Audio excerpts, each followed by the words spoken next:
Hello friends, family and other creatures of the scene. Here in the bottom left in this best of 3 today, spawning as our blue Protoss player is going to be Classic, playing for Team Alpha X. And in the top right as our red Protoss player with the Kaczynski decal spinning around the Nexus, we're going to have herO playing for Dragon Phoenix Gaming, a battle of the returnees from the military. Both of these players have finished their military service in Korea 1 year and I want to say 9 months. Maybe 1 year and 8 months is also possible. I'm never entirely sure. Should be kind of easy to check as well for me, but for some reason I haven't quite done that yet. As both players have found some success after they returned. Classic less than herO. herO, I think right now is widely considered to be the #1 Protoss. Not necessarily in every matchup at the same time, but overall I think he's the Protoss that is most feared. That is partly due to his extremely aggressive style that is all over the place, but also just because he wins a crap ton of games. He's the highest Protoss rated on Aligala currently as well, and with Trap seemingly being worse than he was last year, it seems like the only logical conclusion here is that herO is actually the best. Now, Classic, of course, has had some good performances. We've seen him perform okay in the GSL, not brilliant. Sometimes in series he looked good, but overall I've been a little bit disappointed. When he left in, I think it was 2019, one of the final series he played was against Rogue. We saw that game on World of Sleepers with the Blink Dark Templar. One of the first times in professional StarCraft where we really saw these Blink DTs being used at a very high level, at a very high stakes tournament. And he made it work on World of Sleepers. Back then a really Zerg favorite map as well. I bet if we would play it right now, it would still be a very Zerg favorite map, because that map was freaking bonkers. The fact that we had a map like World of Sleepers in the map pool that recently actually blows my mind. Ooh, herO here is opening up with something pretty sexy. Look at that Adept go. You know, single Adept, single Stalker as an opener. This is something we don't see very much. And that is because it leaves you kind of vulnerable to this type of early game push out. At the same time, it also gives you some scouting abilities here that you usually not quite have. Uh-oh, I'm afraid that this Adept of herO might get caught. No, good moves there here. herO realizing that there was a double shade coming out. Now starts his own Nexus. We have a Phoenix being chrono boosted out. herO Stargate is way quicker than Classic Stargate as well. I really like herO's position here, honestly. Nexus faster for herO. herO still has this surprise. Ta-da! Surprise! Adept in the main base in a couple of seconds from now. One of these probes definitely is going to fall. Actually, multiple probes could fall here on the low ground if Classic isn't careful. No, herO is going to shade up in towards the main base. We'll get a second worker there. Could still shade out as well. This battery is about to finish up. Do we get a third worker kill? No, we do not. But the Adept does get to go home. Scouts the fact that there's an Oracle here. At the same time, these Phoenixes will be taking out both of these Adepts. Classic should realize that and probably not go in with that Oracle. I like that when I select two things, and one of these things is the rocks accidentally, that the camera decides to automatically focus on the rocks, because it decides that a static, non-player controlled entity in this game is more important than the Oracle. And that's completely fine, of course. I was not aware of that. But I guess I will just not be selecting these rocks anymore in the future. Triple Phoenixes make their way across the map. This is a safe play as there's plenty of Stalkers available. There's a Twilight Council on the way already. The question now will be, is that going to be for a Dark Templar? So a Dark Shrine, Charge, or Blink? I believe it will be Blink, as we see another Stalker being warped in here for herO. These Phoenixes will be dealing a fair chunk of damage here on the other side of the map as well. These bases are extremely split. This looks extremely bad right now for Classic, who's down 2 workers already. These Phoenixes have not taken any hull damage at this point, and this Oracle is going to die as well. If it isn't to these Stalkers, then surely it is going to fall against the returning Phoenixes. Oh, here we go. Good split out of herO. Is he going to figure out where that Oracle went? I think he knows it's on the left side somewhere. Oracle manages to barely escape this one Phoenix. This Phoenix actually in a little bit of trouble right now. herO still looking for that Oracle, doesn't quite find it. We get a Stasis Ward. This is a very big save for Classic. Had that Oracle died, it meant that these Phoenixes could freely move across the map, start dealing damage whenever they please, wherever they please. But now, just for safety, you kind of want to keep these Phoenixes at home for a little longer. Are going to move out once again. We still have the Stasis Ward for a potential surprise as well. This is turning into a game. And it's turning into a game where herO is still favored. But there is potential here for Classic. There really is potential here for Classic. And that potential is going to be... Oh, really needs to keep that Oracle alive. Really, really needs to keep that Oracle alive. The moment Blink finishes, these Phoenixes are going to be a lot less useful, of course. That's one. You take out one Phoenix and then a battery will be capable of defending 2 Phoenixes. That's great usually. I think herO is being slightly too aggressive at this point with these Phoenixes, knowing that Blink is about to finish up. There still is a timing window in which these bad boys can deal some damage.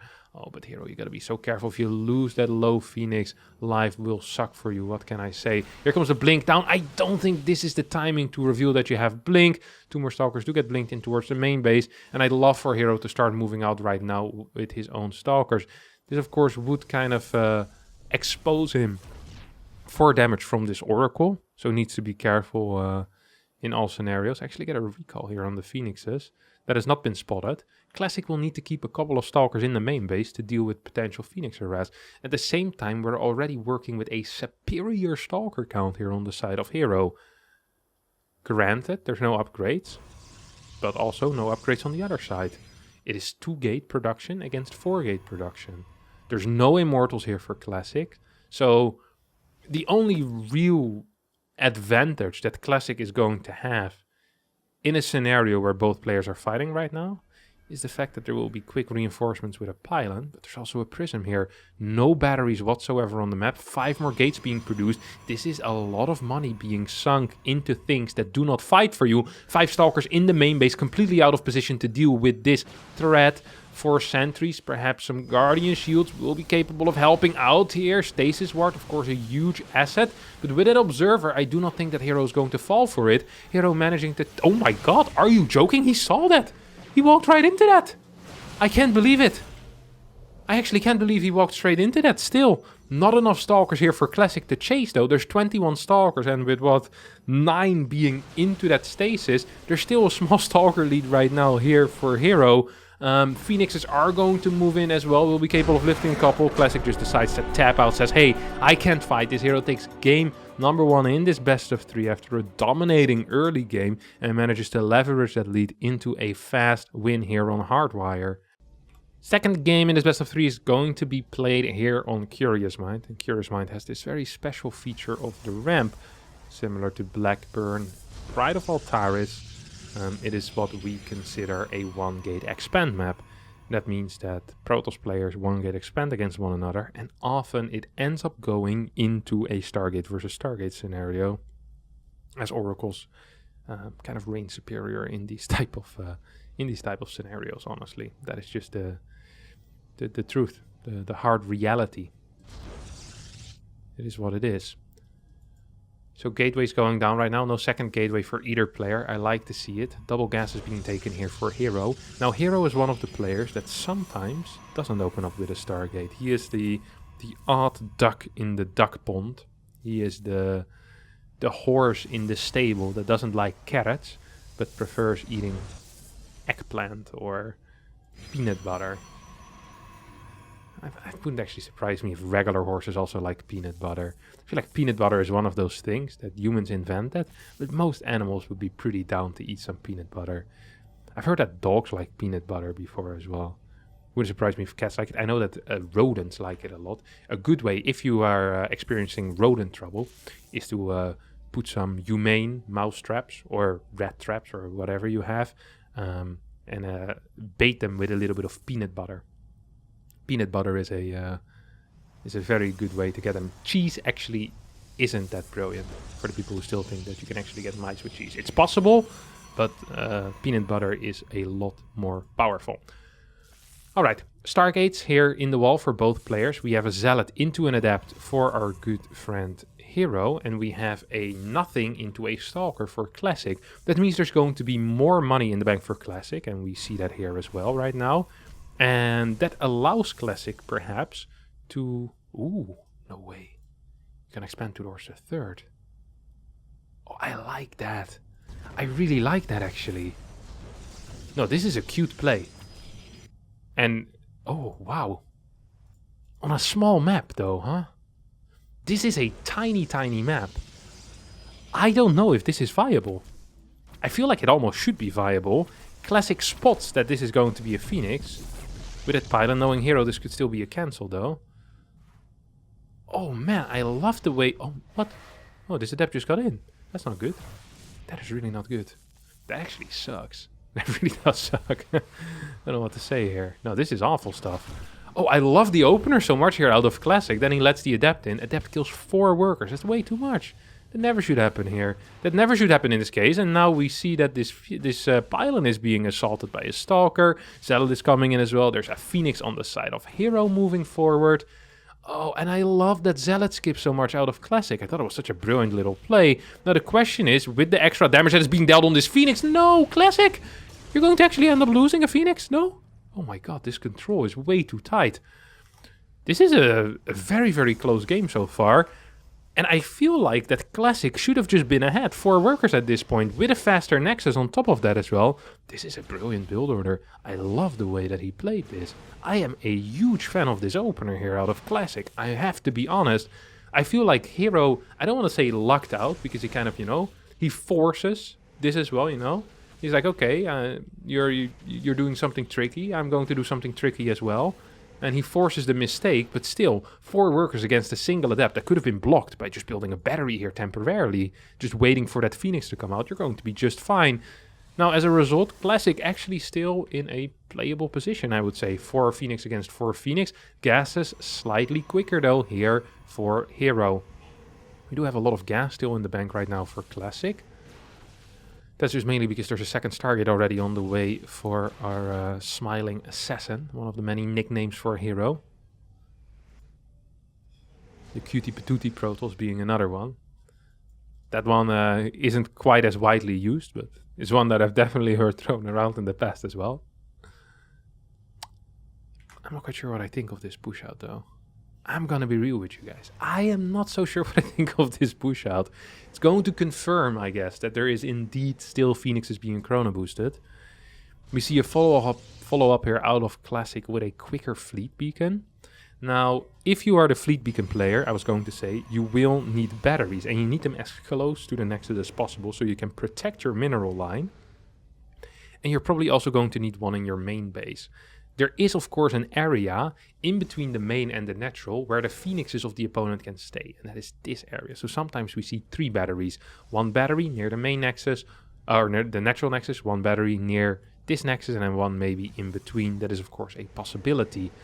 Doesn't quite seem to be the case. We have 9 Phoenixes here for herO against the 7 Phoenixes currently out of Classic.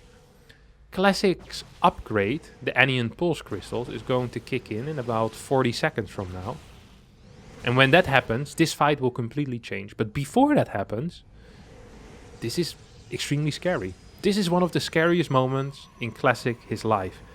And there was a moment in Classic's life where he was saving up 9 Dark Templar near a proxied pylon without a gateway, waiting for his blink to finish. So you can only imagine how scary this moment must be. Battery, this is why I say you always want to have it close in your mineral line, close to the Nexus. And the Impulse Crystals is about to finish up, but all of these Phoenixes are moving towards the main base. A lot of probes will end up falling here, and when your opponent is in your mineral line, perhaps you do not have the time to wait for those any Impulse Crystals for the good fight. Oh my god, herO jumps on top of it. Actually gets a pretty decent trade here. I think that was an even trade, or a favorable trade even here for herO. Yep, it was indeed. 13 workers go down, so do 4 Phoenixes. Oh, once again, herO tries to turn around. We'll get a 2-for-1 trade, I think that was. Let me actually take a quick look there. 5 against 4. No, it was a 1-for-1. Once again, going to get a 1-for-1. No, 2-for-1. So now the unit lost actually is equal. But let's not forget about those 13 workers that fell earlier. Oh my god, a Phoenix flank. I cannot believe what I'm seeing here. And with that Phoenix flank, I think this might actually just be it. herO doing it. GG gets scalded. Classic gets absolutely blasted here by the superior Phoenix play out of herO, saying, hey, second Stargate, more Phoenixes is going to be better than that stupid +2 range. Despite the range, herO still was trading about even. And then with the Phoenix flank, completely demolishes the Phoenix fleet out of Classic. That will give this best of 3 to herO. We'll end today's video as well, sadly. So that is going to be it for me today. Thanks all so much for watching. I hope you did enjoy it, despite it being rather short. I for sure thought it was some very exciting games. Thanks so much for watching. I'll see you all next time. Bye-bye.